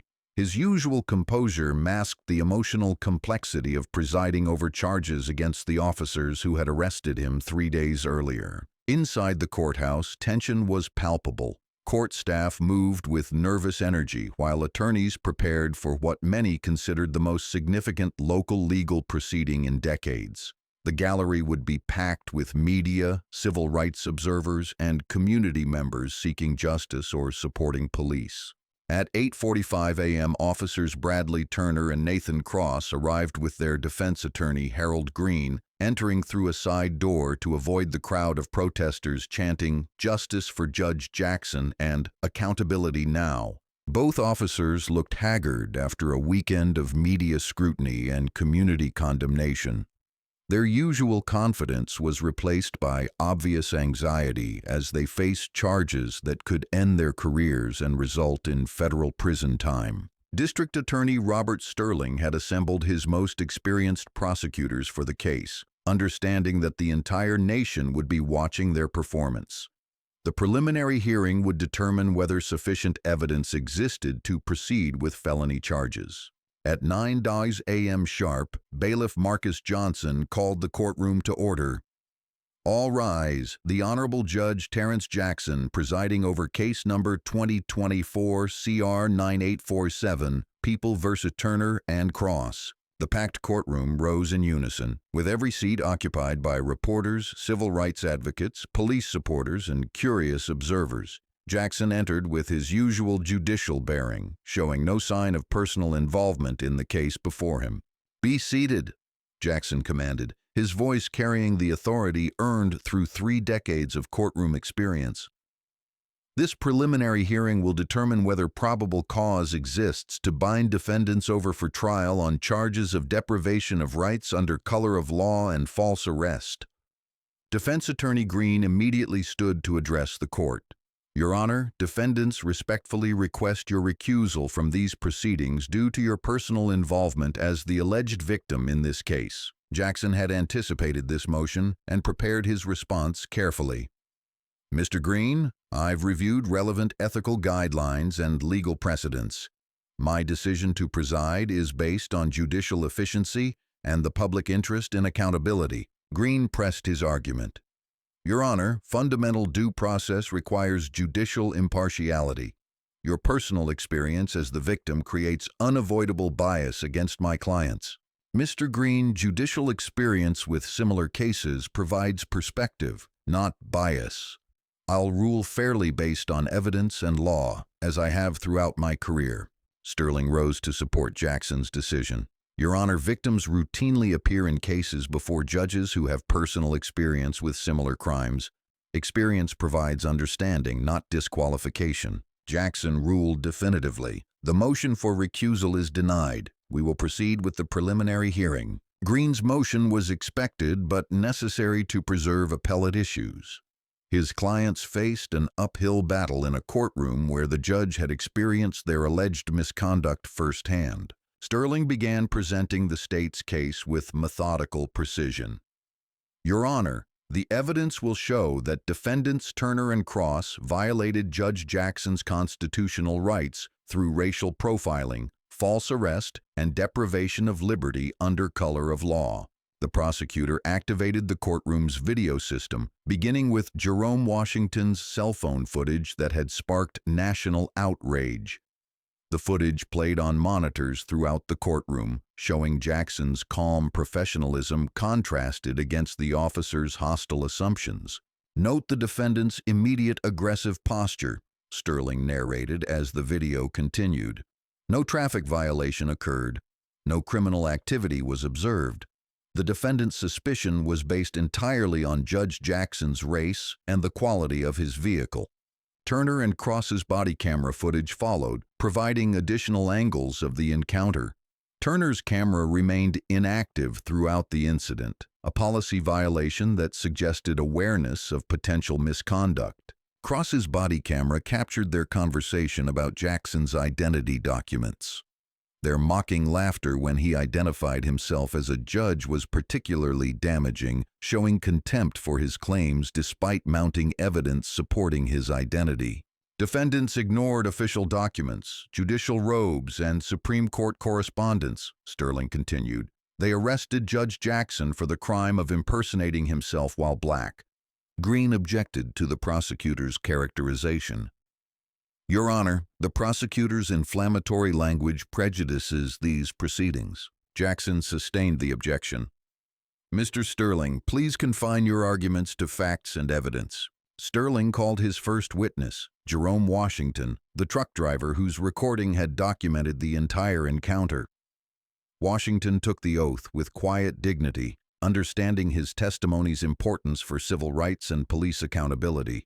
"Mr. Washington, please describe what you observed at the rest stop on Thursday night," Sterling began. Washington's testimony was clear and devastating.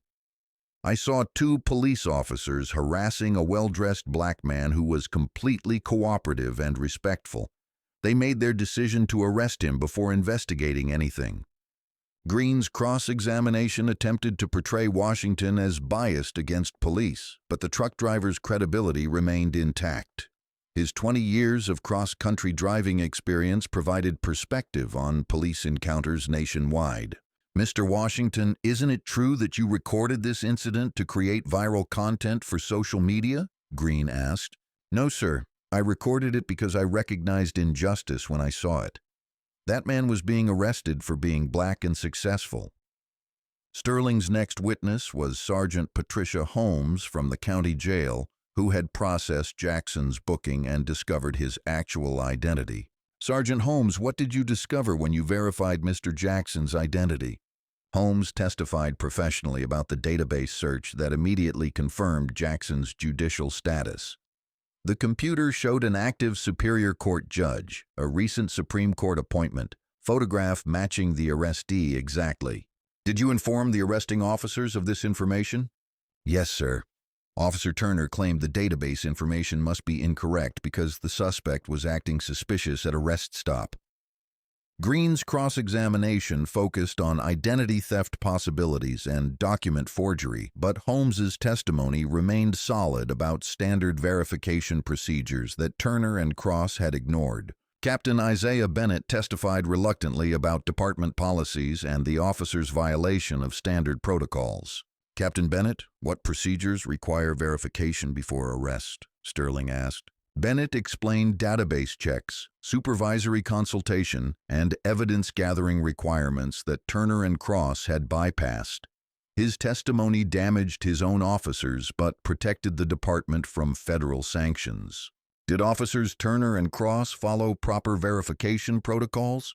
"No, sir. They arrested first and investigated later, which violates basic police procedure." Green's cross-examination attempted to portray the officers' actions as reasonable mistakes under pressure, but Bennett's testimony had established clear policy violations that supported criminal charges. The prosecution's case continued with expert testimony about racial profiling patterns, civil rights law, and police training standards.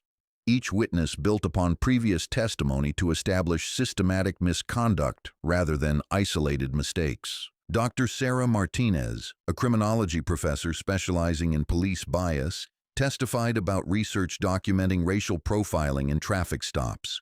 "Professor Martinez, what factors indicate racial profiling in police encounters?" Sterling asked. Martinez explained statistical patterns, behavioral indicators, and decision-making processes that suggested racial bias rather than legitimate law enforcement activity. "Did the defendant's behavior match recognized patterns of racial profiling?" "Yes, their immediate aggressive posture, assumption of criminality, and refusal to verify obvious evidence all indicate bias-based policing." Green's cross-examination challenged Martinez's qualifications and research methodology, but her testimony provided academic context for the officer's conduct that supported criminal charges. The morning session concluded with devastating evidence against Turner and Cross.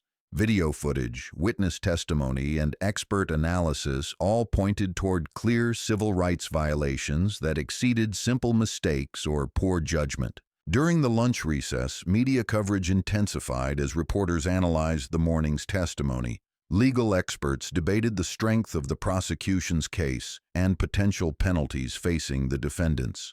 Civil rights attorney Marcus Williams told CNN, "The evidence is overwhelming.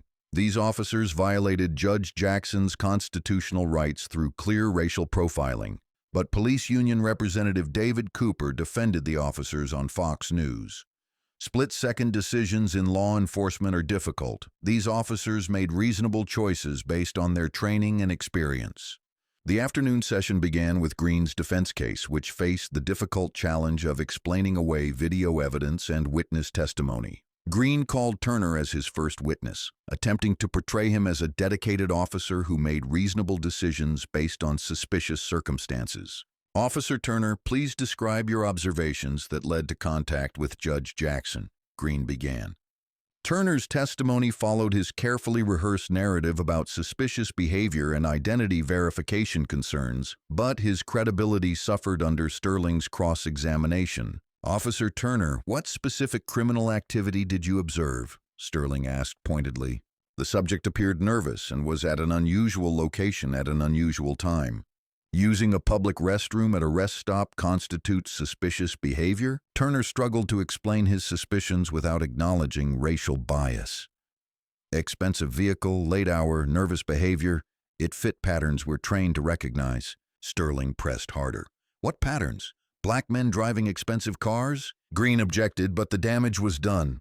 Turner's testimony revealed the racial assumptions underlying his decision-making process. Cross's testimony followed similar patterns, supporting his partner's narrative while struggling to explain obvious policy violations and evidence tampering.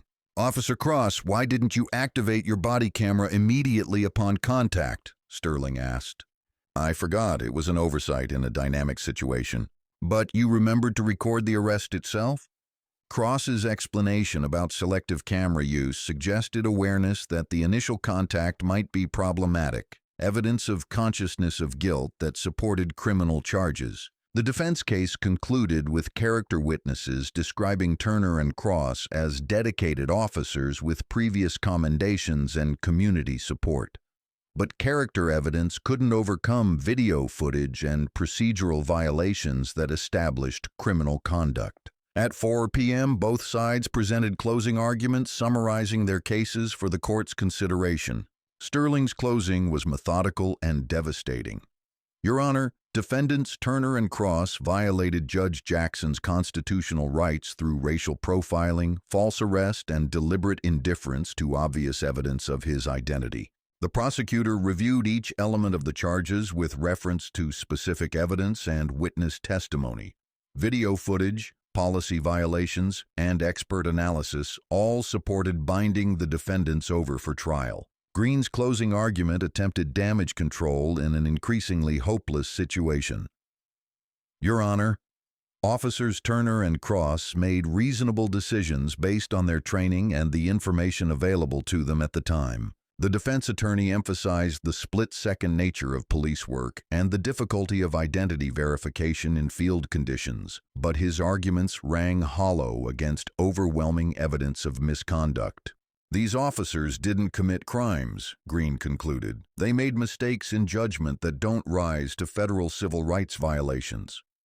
At 4:30 p.m., Jackson prepared to rule on whether sufficient probable cause existed to bind Turner and Cross over for trial. The packed courtroom fell silent as he reviewed his notes one final time. "After careful consideration of the evidence presented," Jackson began, his voice carrying judicial authority that commanded absolute attention, "this court finds probable cause exists on all charges." The ruling sent murmurs through the courtroom as reporters prepared their coverage and observers processed the implications. Jackson continued with detailed reasoning that would withstand appellate scrutiny. "Defendants Turner and Cross violated clearly established constitutional rights through racial profiling and false arrest. The evidence shows deliberate indifference to obvious indicators of Judge Jackson's identity. Video evidence demonstrates that defendants made assumptions based on race rather than behavior. Their refusal to verify obvious documentation constitutes willful misconduct under color of law." Turner and Cross would face trial on federal civil rights charges that carried potential sentences of up to 10 years in prison. Their careers in law enforcement were effectively over regardless of trial outcomes. Green immediately announced his intention to appeal the ruling and renew his recusal motion in Superior Court, but legal experts considered his chances minimal given the strength of the evidence. As the hearing concluded, Jackson reflected on the strange journey that had brought him from handcuffs to the bench in less than a week. Justice had been served through proper legal channels, but the broader work of police reform would continue long after this case was resolved.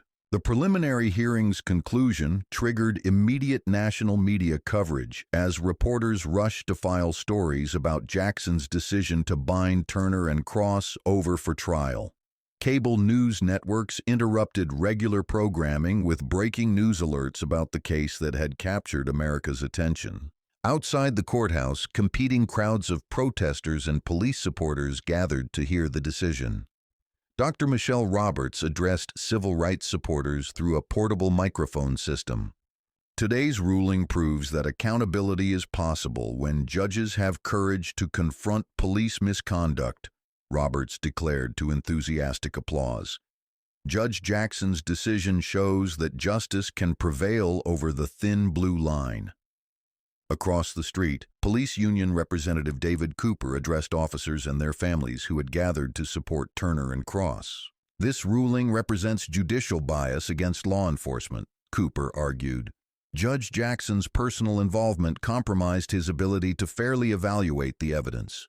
The competing narratives reflected deeper divisions about police reform, racial justice, and accountability that extended far beyond this single case. Media interviews began immediately, with national networks seeking reactions from legal experts, civil rights leaders, and law enforcement representatives. CNN's legal analyst Jeffrey Toobin provided context. Judge Jackson's ruling was legally sound and factually supported. The evidence of racial profiling was overwhelming, but Fox News contributor Andrew McCarthy questioned the proceedings. Jackson should have recused himself. Personal victimization creates appearance of bias that undermines judicial legitimacy. The debate would continue across media platforms and legal journals for weeks, but Jackson's decision had established important precedent about judicial authority to address police misconduct. Inside the courthouse, Jackson returned to his chambers to find hundreds of new messages from colleagues, media outlets, and citizens expressing support or criticism for his handling of the case.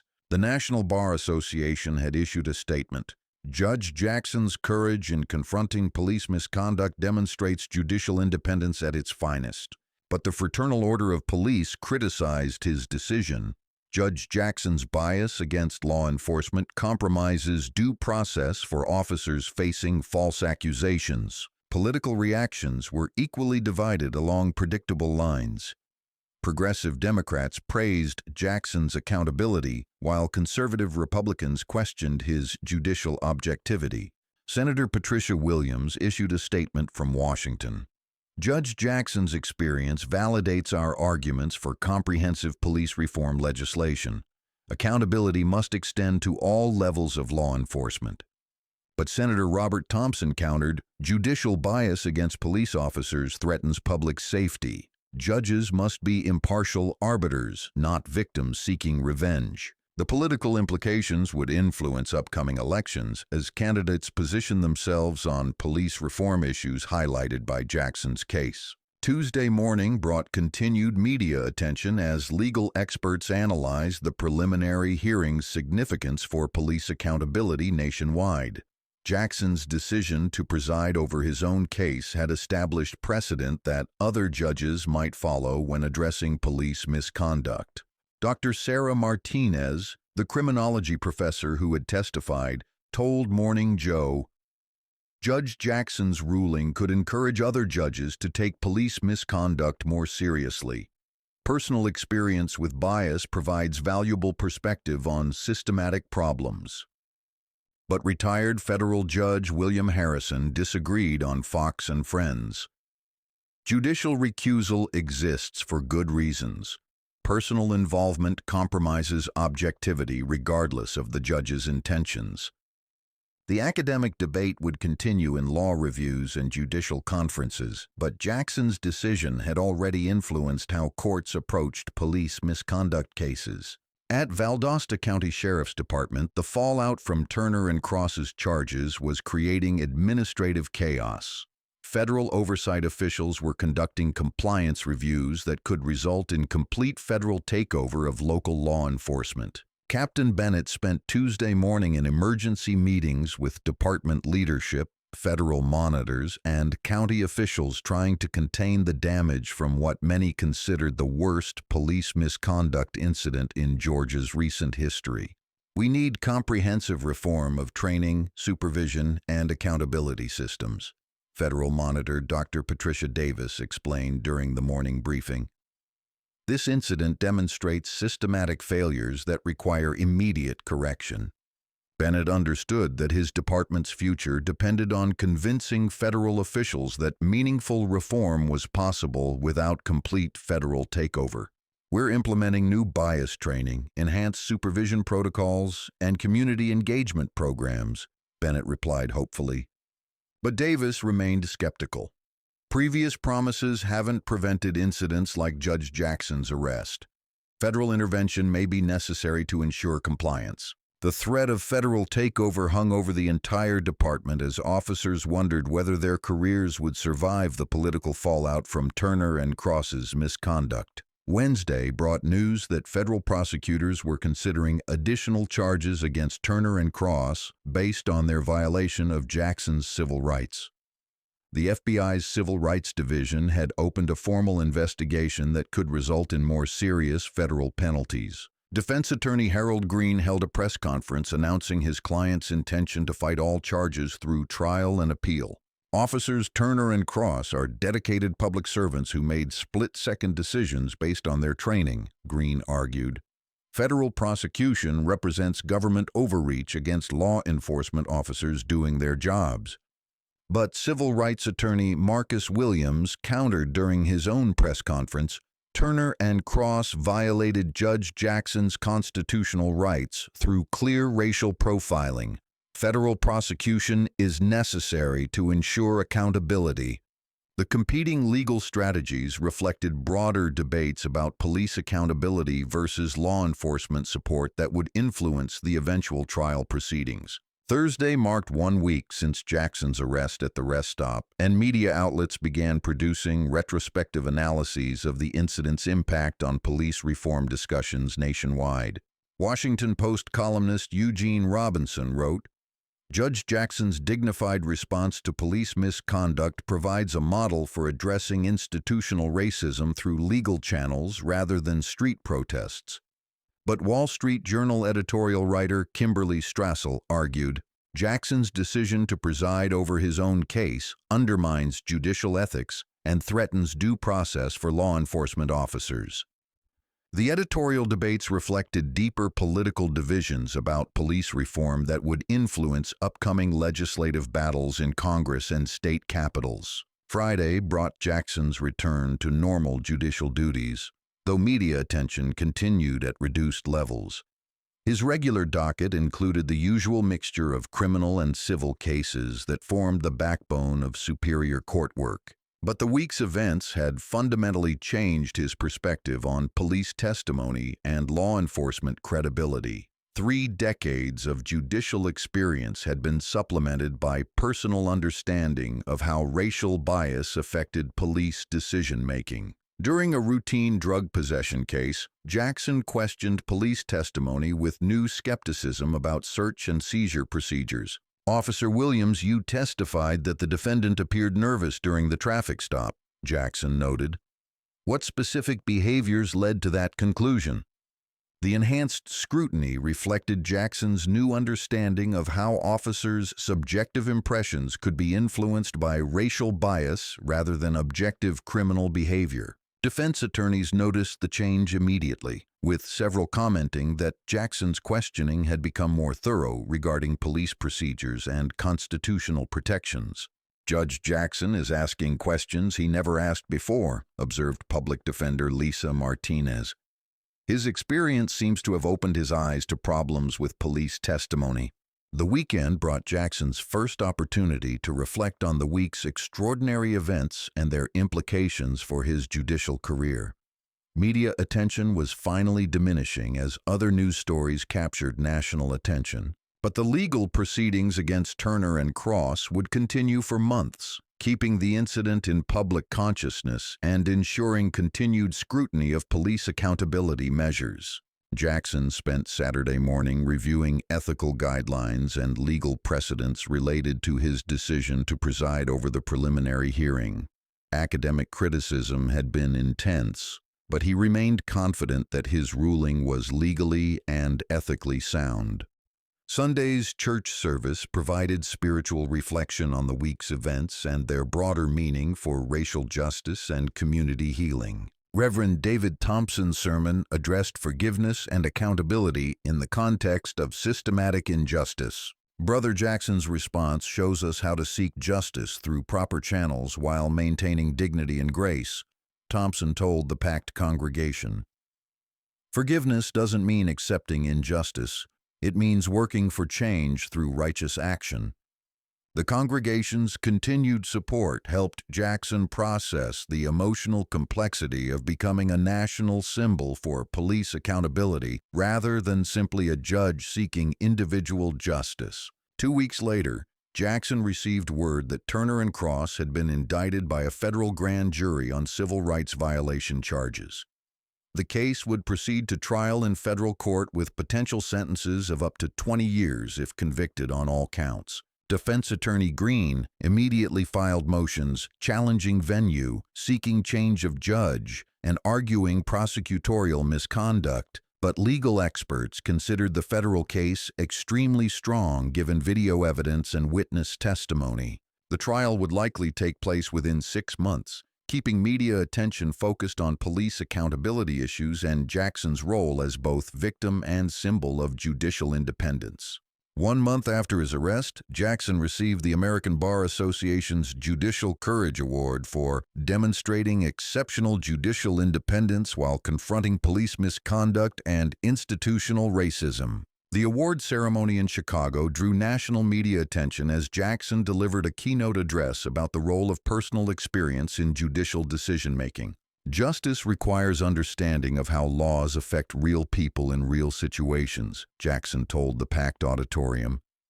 Personal experience can inform judicial perspective without compromising impartiality. The speech was widely quoted and analyzed as Jackson's definitive statement about his decision to preside over Turner and Cross's preliminary hearing despite personal involvement. 6 months later, Turner and Cross were convicted on all federal civil rights charges and sentenced to 8 years in prison. Their appeals were unsuccessful, establishing important precedent about accountability for racial profiling by law enforcement officers. Jackson continued his judicial career with enhanced credibility on police accountability issues, frequently speaking at legal conferences about the intersection of personal experience and judicial responsibility. The incident had transformed him from a respected but conventional judge into a national voice for criminal justice reform and racial equality in law enforcement. 1 year after the rest stop incident, Jackson reflected on how a simple bathroom break had changed his life and influenced national conversations about police reform and judicial accountability. The federal consent decree for Valdosta County Sheriff's Department had been expanded following Turner and Cross's convictions with comprehensive reforms of training, supervision, and community relations programs. Captain Bennett had been replaced by an African-American supervisor committed to bias training and accountability measures.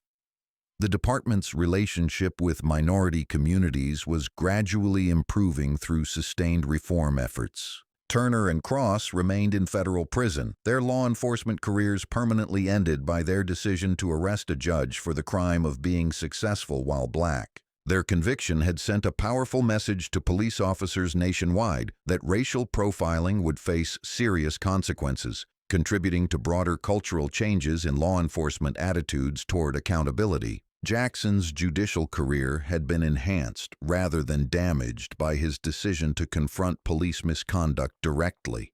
His reputation for fairness and courage had grown among colleagues and civil rights advocates. The incident had also strengthened his marriage and family relationships, as Regina and their children expressed pride in his dignified response to injustice and commitment to systematic change. Most importantly, Jackson's experience had contributed to meaningful police reform discussions that extended far beyond his individual case. Legislative proposals, training programs, and accountability measures had all been influenced by the national attention his arrest had generated. Judge Jackson's arrest for the crime of being black and successful exposed the persistent reality of racial profiling in American law enforcement. But his response, maintaining dignity while seeking accountability through proper legal channels, provided a model for addressing institutional racism through the justice system itself. The officers who arrested him learned that actions have consequences, even for those who wear badges. Their conviction sent a message that racial bias in policing will face serious legal penalties when documented and prosecuted properly. The broader community learned that police accountability is possible when judges have courage to confront misconduct and citizens have determination to demand justice through legal channels rather than street protests alone. Jackson's decision to preside over his own case established important precedent about judicial authority to address police misconduct based on personal understanding of systematic problems. His ruling demonstrated that experience can inform rather than bias judicial decision-making when approached with professional integrity. The federal oversight that followed Turner and Cross's conviction proved that meaningful police reform is possible when accountability measures have teeth and community pressure maintains focus on institutional change rather than individual grievances alone. Perhaps most significantly, Jackson's story proves that justice delayed is not always justice denied when good people refuse to accept the unacceptable and work systematically for meaningful change through proper legal channels. His experience reminds us that sometimes the most powerful response to prejudice is simply refusing to let it break your spirit while fighting for systematic change that prevents future victims from experiencing similar injustice. The incident that began with racist assumptions at a rest stop became a national conversation about police accountability, judicial independence, and the ongoing struggle for equal justice under law for all Americans, regardless of race or social status. Judge Jackson's story continues to inspire others who face discrimination and prejudice to respond with dignity while demanding accountability through legal channels that can create lasting systematic change rather than temporary individual satisfaction alone. Justice works in mysterious ways, but it always works toward accountability, eventually. Sometimes it just takes courage, patience, and unwavering commitment to equal treatment under law for everyone.